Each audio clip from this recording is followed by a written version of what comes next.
भारत की धरती सदियों से वीरों की जननी रही है।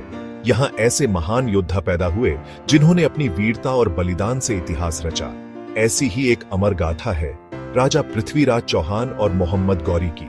आज हम आपको ले चलते हैं 12वीं शताब्दी में, जब दिल्ली और अजमेर के सिंहासन पर बैठा था एक शूरवीर पृथ्वीराज चौहान। पृथ्वीराज चौहान का जन्म 1149 ईस्वी में अजमेर में हुआ। बचपन से ही उनमें असाधारण साहस और बुद्धिमानी झलकती थी। वे धनुष बाण और युद्ध कौशल में माहिर थे। कहा जाता है कि वे 500 गज दूर तक भी सटीक निशाना साध सकते थे। बचपन से ही उन्होंने यह संकल्प लिया था कि वे अपनी मातृभूमि और धर्म की रक्षा करेंगे। युवा होते होते पृथ्वीराज एक पराक्रमी शासक बन गए। दिल्ली और अजमेर उनकी राजधानी थी। वे न्यायप्रिय, प्रजावत्सल और साहसी राजा थे। उनकी ख्याति दूर दूर तक फैल चुकी थी। लोग उन्हें धरती का शेर कहते थे। उधर पश्चिम में एक महत्वाकांक्षी शासक उभर रहा था, मोहम्मद गौरी। उसकी नजर भारत की संपन्न भूमि पर थी। गौरी ने कई बार भारत पर आक्रमण किया, परंतु हर बार उसे पराजय का सामना करना पड़ा। लेकिन वह जिद्दी था, बार बार लौट कर आता। 1191 ईस्वी में तराइन के मैदान में पृथ्वीराज और गौरी आमने सामने आए। पृथ्वीराज की सेना में राजपूत योद्धाओं का साहस और घोड़ों हाथियों की गड़गड़ाहट थी। युद्ध भीषण हुआ। चौहान की सेना ने दुश्मन को धूल चटा दी। स्वयं गौरी गंभीर रूप से घायल हो गया और युद्ध भूमि से भाग खड़ा हुआ।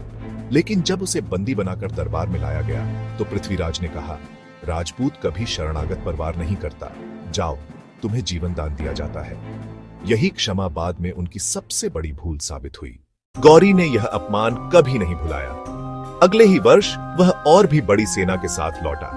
तराइन के मैदान में फिर से युद्ध हुआ। इस बार गौरी ने चालाकी और धोखे से युद्ध जीता। पृथ्वीराज की सेना टूट गई और वीर चौहान बंदी बना लिए गए। गौरी ने पृथ्वीराज का अपमान किया, उसे अंधा कर दिया गया। लेकिन वीरता कभी भी आंखों की मोहताज नहीं होती। पृथ्वीराज के साथ उनके मित्र कविचंद बरदाई भी थे। गौरी ने चौहान की वीरता की परीक्षा लेने के लिए दरबार में आदेश दिया कि धनुष बाण चलाकर अपनी ताकत दिखाओ। तब चंद बरदाई ने पृथ्वीराज को धीमे स्वर में दोहे सुनाए। 4 बांस 24 गज, अंगुल अष्ट प्रमाण, ता ऊपर सुल्तान है, मत चुको चौहान।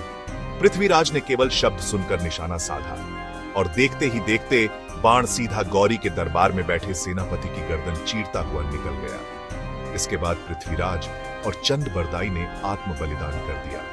भारत का यह शेर भले ही युद्ध भूमि में हार गया हो, लेकिन उसकी वीरता और साहस हमेशा अमर रहेगा।